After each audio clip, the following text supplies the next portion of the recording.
เนี่ยมันนั่งเขาเมากับอื่น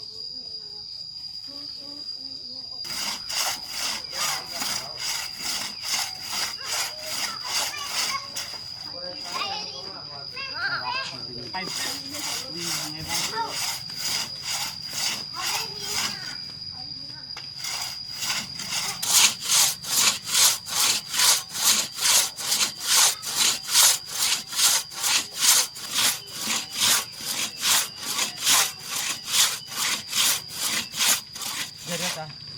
เดี๋ยวบัก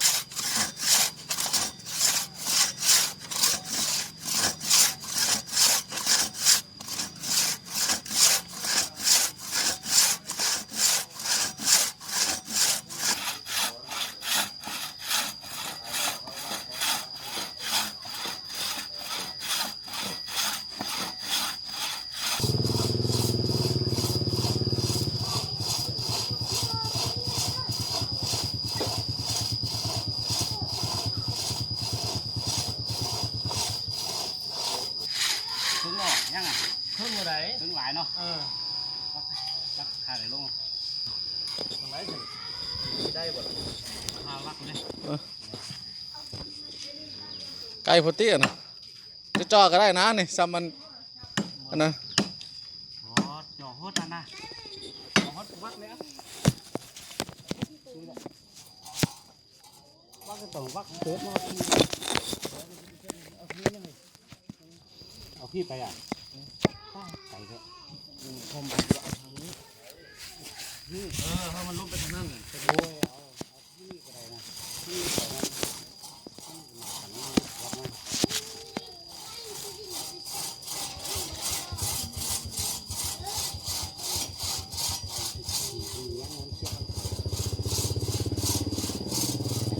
ลยเที่ยงกับแม่เชื้อที่นี่แล้วก็มันเชื้อแล้วเนาะมันเชื้ออะไรอ๋อกินแล้วเที่ยงที่เที่ยงที่นี่เที่ยงอะไรนี่เห็ดที่นี่โคตรแต่ประเทศนี้เนี่ยเอาลงอีกเอาลงเพื่อนมึงนะ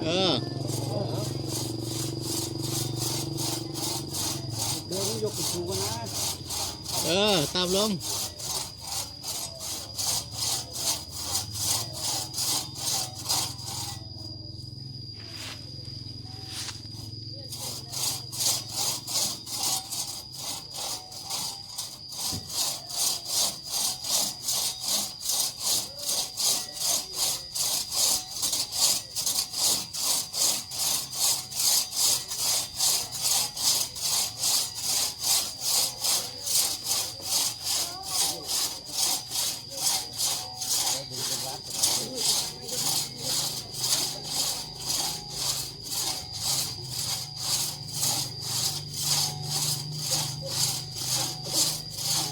ไปใช้บ่มาได้บ่มามันสิล่มสิวะไปอยู่ในเรือนไปบ่มาเนี่ยเอาไปไว้ให้อยู่ไหน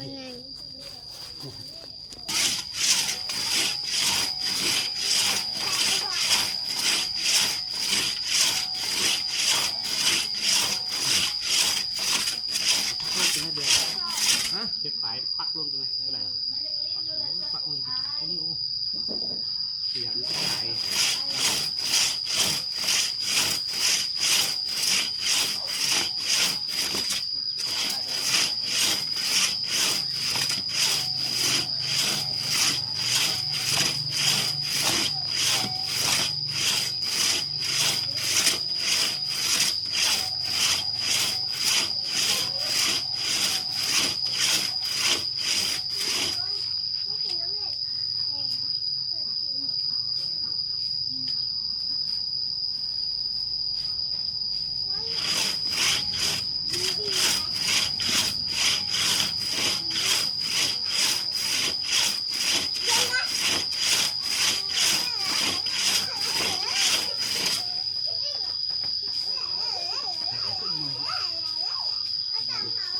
บ้านไงต้องให้ต้นศึกษา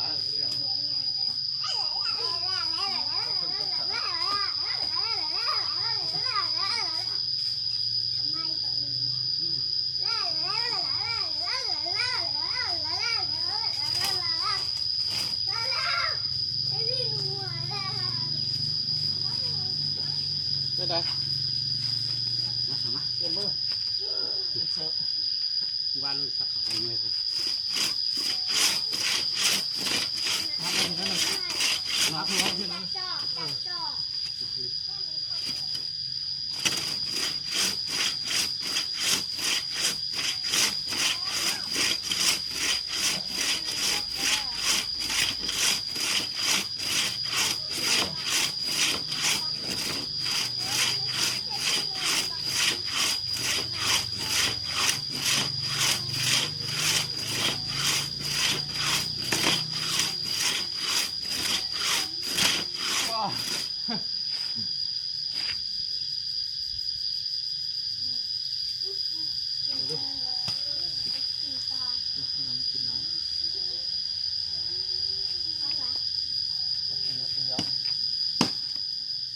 ไม่ตายเดี๋ยวมาฟันเนี้ยเลยเอา ตกเลือกมาแล้วตลอดเลย กินมาทางนี้แล้ววันนี้นะ ตัวนี้มันนั่น กินมาทางนี้มันกินแล้วมัน ลิ้นยังเลยมากินน้ำเพื่อไปทำกินนอนนะ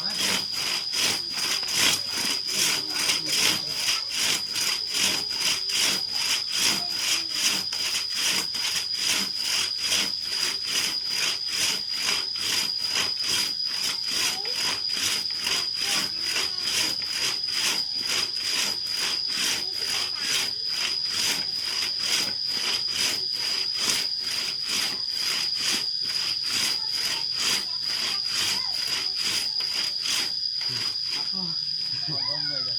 นี่ก็ตักเกิดป่า ไปช้า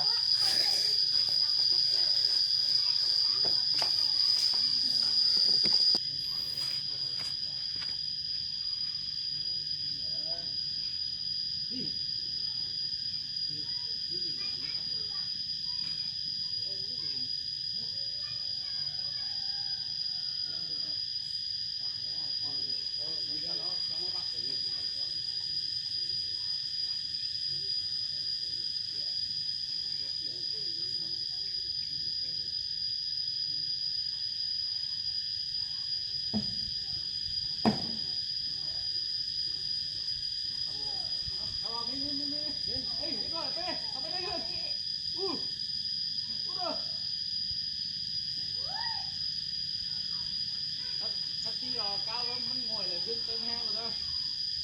ดึงมาไหมมันง่อยเลยดึงเต็มแห้งไปแล้ว อย่างนี้แหละบอลมันจะลงฮอดนะนั่นแต่ไม่จะคืออันนี้นี่ดอกสายตัวนี้เขายานมันบ่ไหวนะ มันอ่อนอยู่นะมันยืดมันดึงกันนี้แบบกันเดี๋ยวยังเถอะนะ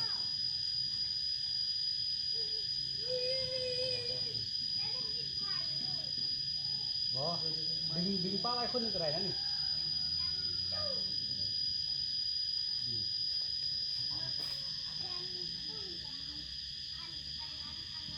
อยากจะมันจะถือกันนี่แล้วโอ้โห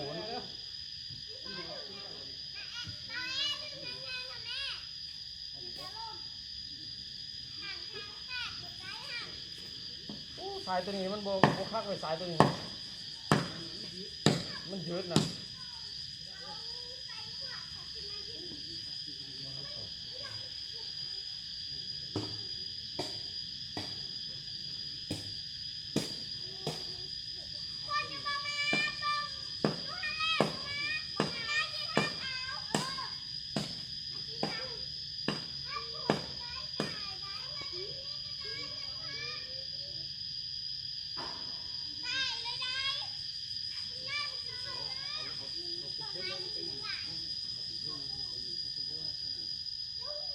ก้าวว่ามันจะง่วยแล้วกับป้าไปก่อนเด้อเรามาดึงทางนี้เอา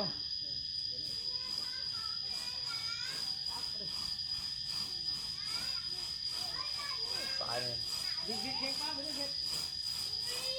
ปัญหาสายเลยนะมันบกเข่งนี่นี่นะ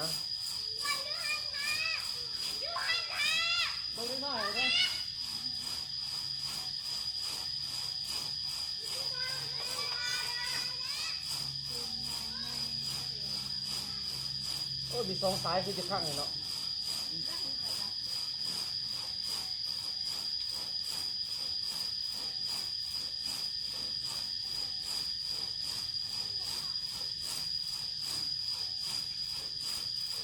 มันยาวเกินนี่เด้อ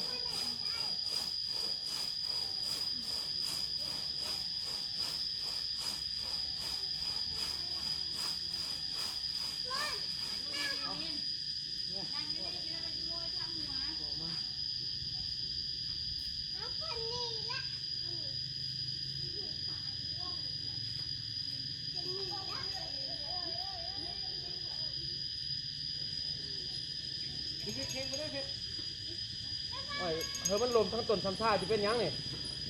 มันลมทั้งต้นซ้ำท่าจะเป็นยัง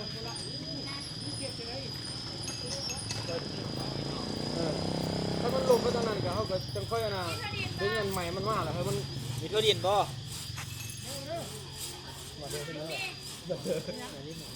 มันยางนี่นะ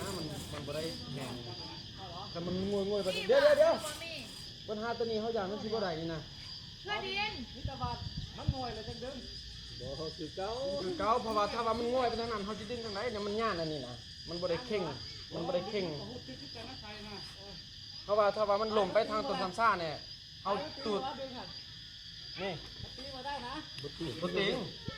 เหรอ คันซ่ามันมีอันใส่เสือกกันควายเนี่ยเขาดึงนี่คือจะได้แล้วหั่น โอ้ยเชือกคว้ามาได้แล้วขึ้นมาได้เลย กะหั่นนะบ่ให้เสียงเพราะว่าถ้ามันลมไปทางนั้นนะแล้วเขาตูดอันน่ะต้นมันมาแล้วให้มันลงทางนั้นเขาบ่รับประกันสายไฟนี่นะคันมันล่มไปทางนั้นเขาดึงมันก็บ่มาแล้วนี่นะเรื่องอะไร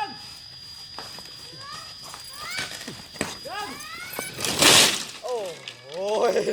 กำลังล่มกันบ่สุด ยากยังวะ ย้ายแต่นี่มีเข็มขัด ดึงสายนี่มันก็ยืดมันทิ้งไว้ไม่ใช่สายไฟเนาะอันนี้ยากเพราะว่าสายนี่ดึงดิ้นมันก็ยืดแล้วยืดไปมันก็ชึกนะข้างเลยใช่